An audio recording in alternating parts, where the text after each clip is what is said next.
Hello friends, आपका स्वागत है आज आपके अपने चैनल के ऊपर। और मैं आज आपसे सबसे पहले जो चर्चा करूंगा वो ये चर्चा करूंगा कि पिछले 2 दिनों में जो स्मॉल और मिड कैप इंडेक्स के अंदर कमजोरी आई है, तो बहुत सारे जो हमारे व्यूअर्स हैं वो एक चीज़ सोचने लगे हैं कि अगर मैं ये शेयर 2 दिन पहले बेच देता तो ये जो शेयर्स या पोर्टफोलियो तकरीबन 1-1.5% की कमजोरी हुई है, अगर ऐसा हुआ है तो, क्योंकि मोस्टली जो इस तरीके की परफॉर्मेंस जो होती है वो इंडेक्स के साथ ही जो है रहती है।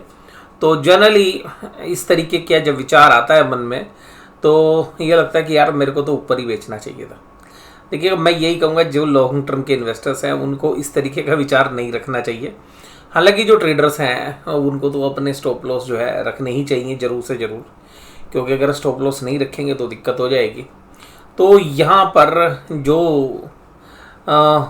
मनोविज्ञान है वो किस तरीके से परिवर्तित होता है, तो अब जो रुख बदला है बाजार का, अगर हम आज की स्पेशली निफ्टी की कैंडल को देखने की कोशिश करें तो निफ्टी में जो डेली चार्ट है उस पर आज जो कैंडल है, जो भी चैनल था उस चैनल को तोड़कर नीचे बंद हुई है। हालांकि इसका ये बिल्कुल मतलब नहीं है कि ये एक बेरिश ट्रेंड में चली गई है। अभी मौका है बुल्स के पास। सोमवार के दिन जब बाज़ार खुलेंगे और बुधवार की छुट्टी है, तो अगर सोमवार को बाज़ार खुलते हैं और उसके बाद भी ये कैंडल एक फॉलोअप बेरिश सिग्नल देती है, तो फिर एक कंफर्मेशन आ जाएगी कि बाज़ार शायद 18,362 तक ट्रेड करके आए। 18,362 जो आप स्क्रीन पे भी देख रहे हैं, मैं एग्जैक्ट फिगर जो है आपके साथ चर्चा करूं तो ये फिगर्स एग्जैक्टली नहीं होती हैं, एक रेंज होती है जो कि हमारे को जो लग रहा है 18,340 से लेकर 370 के बीच में है। तो क्योंकि स्क्रीन पर आपको नज़र आ रही है तो मैं वो फिगर बोल रहा हूँ 18,362। आज बाजार ने 20 दिन के एक्सपोनेंशियल मूविंग एवरेज के ऊपर क्लोज दिया है। तो जनरली 20 दिन का जो मूविंग एवरेज था उसको सपोर्ट में जो है बाजार ने किया है। और अगर हम पूरे बाजार के अंदर इस रनअप को देखें तो इस रनअप के अंदर जो मोमेंटम है वो निफ्टी बैंक में कमज़ोर हो गया था, जिसका खामियाजा आज निफ्टी को भी भुगतना पड़ा, क्योंकि बैंक निफ्टी के जो स्टॉक्स हैं वो परफॉर्म नहीं कर रहे थे पिछले 7-8 दिनों से। अगर हम देखें तो 7-8 ट्रेडिंग सेशन में वो लैक लस्टर परफॉर्मेंस रही थी, लेकिन निफ्टी बाकी शेयर्स के दम पर जो है अच्छा रुख दिखा रहा था। और हम कह रहे थे आपके साथ कि भाई इंडेक्स मैनेजमेंट हो जाने दो, 2 दिन 4 दिन की बात है और फिर एक प्रॉफिट बुकिंग आएगी। तो अब देखिएगा जो लार्ज कैप है उसने आज पहली बार जो है, अगर हम चैनल्स के अकॉर्डिंगली देखें या टेक्निकल पैरामीटर्स पे देखें, तो पहली बार जो है चैनल के नीचे क्लोज दिया है। तो अब सब लोग बोलेंगे कि जी देखिएगा यहाँ पे अब मंदी के संकेत बनते, लेकिन बात यह कि जिन्होंने तेजी कर रखी है वो कहाँ जाए, राइट। तो बात ये होती है कि जब आप किसी पोजीशन में होते हैं तो पोजीशंस तब आप बनाने लगेंगे जब उसकी कन्फर्मेशन आएगी। मान लीजिएगा कन्फर्मेशन अगले दिन आएगी तो भी एक अच्छा स्कोप रहता है पोजिशनल बेसिस पर, लेकिन जो इंट्राडे में प्ले करने की कोशिश करते हैं तो वहाँ पर एक चीज़ हो जाता है कि जो ट्रेंड है उसके अकॉर्डिंगली आप प्ले करते रहो। अब एनएससी में ऐसा क्या हुआ है, यानी कि निफ्टी 50 में ऐसा क्या हुआ कि आज ये चैनल के नीचे क्लोज हो गया। तो देखिएगा, अब कुछ रीजंस मैं आपके साथ डिस्कस कर रहा हूँ जो हो सकता है आपको वैलिड लगे या ना लगे। देखिएगा, एक सीधा सा प्रिंसिपल है कि बाजार के अंदर ना शह और मात का गेम है, यानी कि बाजार में हर व्यक्ति पैसा कमाने के लिए आता है। एक बायर है तो एक सेलर है, एक मंदी करने वाला है तो एक तेजी करने वाला है। और तेजी करने वाले ने इतनी तेजी कर ली कि अब वो अगर अपना माल बेचना चाहे तो जो मंदी करने वाले हैं, जिनकी एफएनओ में मंदी की पोजीशंस हैं, वो पहले अपनी पोजीशन को स्केयर ऑफ करें, तो उनको इस लेवल तक ले आया जाए फाइनेंशियली भी और मेंटली भी। तो अगर हम देखें पिछले 15-20 दिन में तो क्या हुआ है कि जिन लोगों की भी मंदी की पोजीशंस थी वो मनोवैज्ञानिक रूप से अगर हम बात करें, यानी कि मेंटली बाजार ने उनको डिस्टर्ब कर दिया और कोई भी डिप आता था तो उसके बाद बाजार दोबारा से ऊपर आके खड़ा हो जाता है। तो अल्टीमेटली ट्रेडर को ये लगा जिन्होंने मंदी कर रखी थी भाई, हर बार बाजार ऊपर चला जाता है। तो जब ऐसा बाजार 5-7 बार झटका देता है तो अल्टीमेटली जो गिरावट आती है उसमें मंदी करने वाले लोग अपनी पोजीशंस काट लेते हैं, और तेजी करने वाला जिस प्लेयर ने तेजी करी है उसका माल अगर सही भाव पे बिकेगा नहीं तो फायदा क्या। तो अल्टीमेटली जो सही भाव पर जब माल बिकना शुरू होता है और जब उसका अंत होता है कि भाई हाँ अब खरीदार जो है वो ट्रैप हो गया, तब जनरली ऐसे चैनल के नीचे क्लोज आता है। तो साइकोलॉजिकली ये हुआ है कि जो तेजी करने वाले थे उसी में से जो स्मार्ट तेजी करने वाले थे उन्होंने अपना माल ऑफलोड कर लिया है, और जो मार्केट के अंदर एक जो है मतलब आप कह सकते हैं कि एक जो प्रचार किया जाता है या जो आर्टिफिशियली सेंटीमेंट क्रिएट किया जाता है उसमें लोग कूद कूद कर जो है माल खरीदते हैं, वो अब ट्रैप होते हुए नजर आ रहे हैं। ये एक साइकोलॉजी है जिसके हिसाब से बाजार चलता है, जो चीज़ें आपको चार्ट पे भी बाद में नज़र आती हैं। तो अभी चार्ट पे जो है नज़र आनी शुरू हुई हैं, तो अब आपको बहुत सारे टेक्निकल एनालिस्ट थोड़ा सा वीकनेस का संकेत देने लगेंगे। बड़े प्लेयर्स ने देखिएगा एफएनओ में अपनी पोजीशंस बना रखी होगी, तो अब यहाँ पर वो अपना माल छोड़ने में भी संकोच नहीं करेंगे, और जब बाजार तेजी से नीचे की तरफ आएगा तो जो तेजी करने वाले हैं उनकी जो लीवरेज पोजीशंस होती हैं वो भी धीरे धीरे करके स्क्वीज होती हैं। तो जनरली जो एक्सपायरी होती है वो इस तरीके के प्रोग्राम के लिए सबसे फिट टूल जो है माना जाता है। तो अभी जो हमारा संकेत है वो इसी तरीके का है कि भाई निफ्टी ने ये दिया है, तो अगले 3 दिन जो बचे हैं बाजार के इस एक्सपायरी में वो काफ़ी कष्टदायक बुल्स के लिए हो सकते हैं। और पिछले 2 दिनों में आपने देखा कि जो स्मॉल कैप और मिड कैप के इंडेक्स के जो बायर्स हैं वो इस बात से परेशान भी है। इस पूरी रैली के अंदर जो सबसे लास्ट में हुआ वो मैं आपको बताता हूँ। देखिएगा HDFC ट्विंस ये बाजार की तेजी के अंदर साइडवेज रहे, और इनको साइडवेज रखा गया बड़े प्लेयर्स के माध्यम से। बड़े प्लेयर्स को पता था कि जब बाजार के अंदर हम प्रॉफिट बुकिंग करेंगे तो हमें इंडेक्स भी मैनेज करना, क्योंकि अगर इंडेक्स में बहुत बड़ा लाल निशान नजर आएगा तो हम ऊपरी लेवल पर अपना बाकी माल जिसमें हमने तेजी की है उसको नहीं बेच पाएंगे।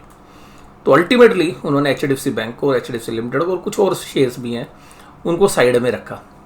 तो अगर आप पिछले 2 दिन से प्रॉफिट बुकिंग हुई है तो आप देखेंगे कि दिन में शुरुआत से ही HDFC बैंक और HDFC लिमिटेड दोनों तेजी की तरफ ऊपर बढ़ते हैं, और वो माल खरीदते हैं इस वजह से कि इंडेक्स को मैनेज किया जा सके। और जब शाम को तक माल बिक जाता है तो वो अपना जो HDFC बैंक या HDFC लिमिटेड दिन में खरीदा है उसको भी शाम को ऑफलोड करना शुरू कर देते हैं। मुझे 2 दिन में यही बात सबसे ज़्यादा लॉजिकल लगी, जो हम देखते हैं कि एल्गोस के माध्यम से किस तरीके से HDFC लिमिटेड और HDFC बैंक से मैनेज किया गया। तो आज की इस जो भी थोड़ी सी वीकनेस थी, ज़्यादा वीकनेस तो नहीं थी, 0.56 था, बट हाँ ये संकेत जरूर हो गए कि ऊपरी लेवल पर बाजार रुक नहीं पा रहा है। आज जो गिरावट थी वो हम देखें तो अदानी इंटरप्राइजेज में थी, अदानी पोर्ट्स में थी, और ये थी जो security exchange control of USA है, यानी कि जो हमारे यहाँ पे जो रेगुलेटर है स्टॉक मार्केट का सेबी, उसी तरीके से USA में जो स्टॉक मार्केट है या जो उनकी मार्केट्स हैं, कैपिटल मार्केट्स हैं, उनको जो रेगुलेट करती है बॉडी उसका नाम है SEC, यानी कि सिक्योरिटी एक्सचेंज कंट्रोल। तो सिक्योरिटी एक्सचेंज कंट्रोल ने कुछ दस्तावेज की डिमांड की है अदानी पोर्ट से और अदानी ग्रुप की बाकी कंपनी से, जिसमें अदानी एंटरप्राइजेस का नाम आ रहा है।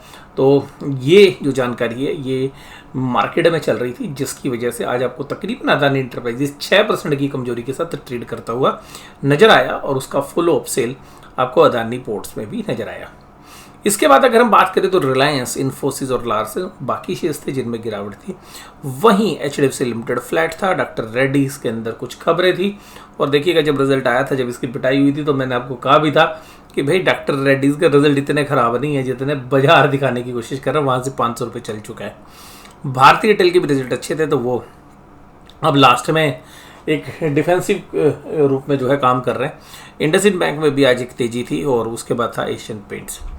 अगर कमजोरी की बात करें तो आपको एडवांस डिक्लाइन रेशियो अब काट नहीं रही है, इंटरसेक्ट नहीं कर रही है, अब दोनों अलग अलग चल रही हैं। मंदी वालों की संख्या बहुत बड़ी रहती है, तकरीबन 1500 के आसपास। तेजी करने वाले शेयर्स की संख्या रहती है तकरीबन 500 के आसपास।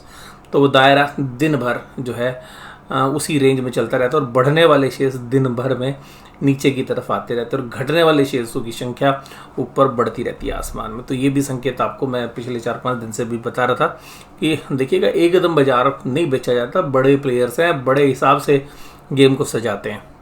अब IndusInd bank, doctor Reddy's, Asian paints और एनटीपीसी जैसे शेयर्स तेज थे। वहीं कमजोरी थी अदानी इंटरप्राइजेज में 6.83% की कमजोरी, अदानी पोर्ट्स में 4.2% की कमजोरी, भारत पेट्रोलियम, हिंडाल्को और डिवीज लैब जैसे शेयर्स भी कमजोर थे। आज डिवीज लैब में हमने कुछ अपनी ऑप्शंस के अंदर, जैसे मैंने कल भी बताया था आपको, कल हमने 3600 की ऑप्शंस में प्रॉफिट बुक किया था। आज जो है हमने इंट्राडे बेसिस पर मंदी की पोजीशंस की थी और वो शाम को हम स्क्वेयर ऑफ कर ली। तो हम क्योंकि अगर एक्चुअली हम मंदी प्ले कर रहे हैं तो वो कर ही रहे थे अभी भी, और जो भी आज पुल बैक आए थे डिवीज लैब में उनको हमने यूटिलाइज करने की कोशिश की थी कि जो है जब जब राइज कर रहा था सेल करने की। तो हालांकि अभी भी पोजीशंस हमारी जो है बरकरार है और हमारा व्यू अभी भी मंदी का है। बट जो लोग डीवीज़ के अंदर जिन्होंने काम किया होगा, मैं आपको बताऊं, जिन लोगों ने भी मंदी बनाई होगी, तो जब डीवीज़ लैब ने चलना शुरू होगा, भाई सब लोग पैनिक में आके ना अपनी मंदी काट जाते हैं। और जब सब लोगों की मंदी कटती है, पेशेंस ख़त्म हो चुका होता है और जिसने तेज़ी करी भाई उसको भी तो अपना माल बेचना है। तो माल बेचेगा कब? जब मंदी वाला फंसेगा। तो जब फंडामेंटल्स के अगेंस्ट बाजार चलते हैं तो ज़्यादातर क्या होता है, रिजल्ट खराब आए, सब ने बाजार को ठोका। अब बाजार आपके अगेंस्ट चला गया तो या तो भैया स्टॉप लॉस काट लो, अगर नहीं काटा है तो इंतजार करो। और इंतजार किस बात का करोगे? क्योंकि आपने पोजीशनल बेसिस पे ट्रेड ले रखा है। तो पोजीशनल बेसिस पे ट्रेड लिया है तो अब अगर हम देखें तो अभी शायद मुझे लगता है कि डीवीज लैब में यहाँ से भी इसी एक्सपायरी तक मुझे लगता है कि अभी थोड़ी और गिरावट हो सकती है। और मेरा अंदाजा है कि 100 से 200 रुपये तक की गिरावट भी हो सकती है। इवन 2.28% की आज की कमजोरी या 1-2 दिन में जो भी पीछे कमजोरी हुई है उसके बावजूद भी।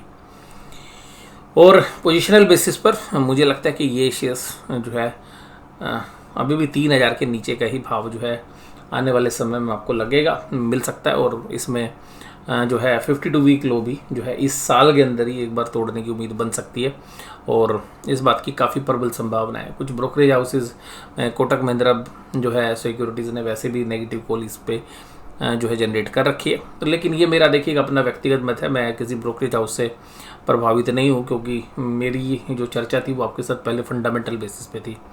ग्रासिम इंडस्ट्रीज़ और HDFC लाइफ भी कमजोरी के साथ काम कर रहे थे। निफ्टी बैंक 43622 फ्लैट क्लोजिंग हुई, लेकिन इस फ्लैट क्लोजिंग में भी आप देखिएगा चैनल के नीचे काम कर रहा है, ये बहुत समय से कर रहा है। तो इसने तो अपने जो है सेटअप दे दिया था कि भाई मंदी का है, लेकिन ये अब जो है थोड़ा सा लास्ट में आके निफ्टी की हेल्प करना चाह रहा है। अब देखिएगा जो दोनों की क्लोजिंग हुई है NSE बैंक की भी या निफ्टी 50 की भी, दोनों अपने बेस पर बंद हुए हैं क्लोज।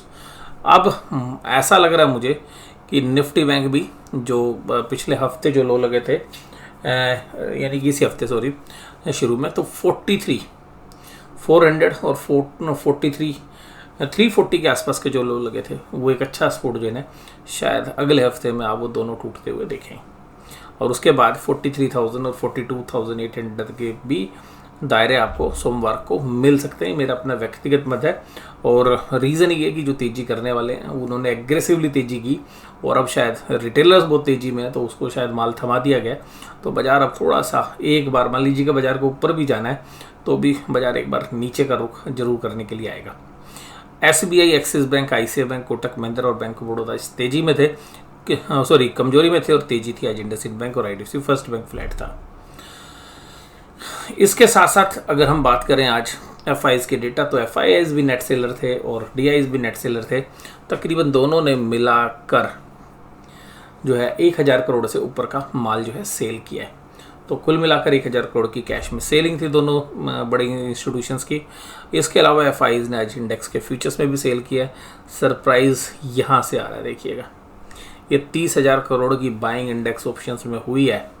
ये संकेत दे रही है एक बड़े मूव्स आपको नेक्स्ट वीक में मिलेंगे और मुझे वो मूव्स नीचे की तरफ आते हुए लग रहे हैं। FIs का स्टॉक फ्यूचर्स 494.13 और FIs का स्टॉक ऑप्शंस 193, तो दोनों जगह बिक वाली थी। तो जो फ्यूचर्स, जो FIs के जो स्टॉक फ्यूचर्स हैं वो लगभग ना के बराबर पोजीशन है मंथली बेसिस पे। ऑप्शंस नेगेटिव है अभी भी। पुट कॉल रेशियोज की बात करें तो निफ्टी के अंदर पुट कॉल रेशियो अभी भी अच्छी बनी हुई है, ऐसा नहीं है बेशक से बाजार गिरा हुआ। और निफ्टी बैंक में भी जो पुट कॉल रेशियो थोड़ा सा शाम के समय थोड़ा सा नीचे की तरफ आ गई। तो पुट राइटर बहुत एग्रेसिवली सेल नहीं कर रहे हैं। डाउ जोन्स फ्लैट काम कर रहा है, सॉरी आधे % की कमजोरी के साथ काम कर रहा है। ब्रांड क्रूड $73 पर ट्रेड कर रहा है। ऑप्शन चेन में आज बड़ा सरप्राइज हुआ। देखिएगा बहुत समय के बाद आपको इस तरीके के एग्रेसिव निफ्टी के अंदर बात कर रहा हूं मैं, निफ्टी के अंदर एग्रेसिव कॉल राइटिंग आपको देखने के लिए मिलेगी। हम फोकस करते हैं 18,700। 1 2 3 4 5 इन 5 स्ट्राइक प्राइस को देखिए आप बस। 1 2 3 4 5। अब इन 5 स्ट्राइक प्राइस के अंदर ओपन इंटरेस्ट 1,69,000, 1,01,000, 2,86,000, 1,04,000, 1,78,000। इतना जबरदस्त कॉल रेटिंग है। इन सब का टोटल लगाएंगे तो आप पाएंगे 2 और 1 3 और 3 6 और 1 7 और 1 8, तकरीबन 8 लाख के आसपास का ओपन इंटरेस्ट बिल्डअप हुआ है। और सारी जगह आज ओपन इंटरेस्ट बढ़ा है। वहीं अगर हम पुट की साइड देखें तो पुट की साइड भी अगर हम 5 स्ट्राइक देखें 1 2 3 4 5 तो आपको वो फिगर्स नहीं नजर आएंगी। यहाँ पर आधी भी पुट रेटिंग नहीं हुई है। इसका मतलब है कि 18,700 पे और 18,900 तक जबरदस्त कॉल राइटर का बिल्डअप हुआ है। यानी कि निफ्टी के अंदर ये बिल्डअप काफ़ी समय के बाद हमें देखने के लिए मिला है। ये संकेत दे रहे हैं कि अब ये एक रेजिस्टेंस है जिसको पार करना बाजार के लिए थोड़ा सा मुश्किल है। और नीचे जो ऑप्शन चेन के डेटा अगर हम देखें तो इन 5 कॉन्ट्रैक्ट में भी अगर हम देखें तो तकरीबन जो वैल्यू बनती है वो जो है तकरीबन 4 लाख के आसपास के कॉन्ट्रैक्ट बनते हैं। तो जो कहीं पर भी इन फिगर्स के सामने स्टैंड नहीं करते हैं। तो ये एक संकेत है। उसके बाद अगर निफ्टी बैंक में देखें तो निफ्टी बैंक में इतनी ज़बरदस्त राइटिंग नहीं हुई है, बल्कि 43,500 के ऊपर एक अच्छी खासी आपको पुट राइटिंग देखने के लिए मिलेगी, जहां पर 43,800 पर एक अच्छी खासी कॉल राइटिंग है और मेजर कॉल राइटिंग 44,000 के ऊपर है। तो बैंक निफ्टी में इतनी जबरदस्त कॉल राइटिंग नहीं हुई है, लेकिन निफ्टी ने आज जिस तरीके से संकेत दिए हैं, अब क्योंकि वो ब्रॉडर मार्केट की बात हो रही है तो अल्टीमेटली बाजार का एक सेंटिमेंटल बेसिस पे भी नेगेटिव होता हुआ नजर आ रहा है। तो आज की इस चर्चा में बस केवल इतना ही। वीडियो आपको कैसी लगी जरूर से जरूर कमेंट बॉक्स में बताइएगा। वीडियो देखने के लिए धन्यवाद। Thank you very much.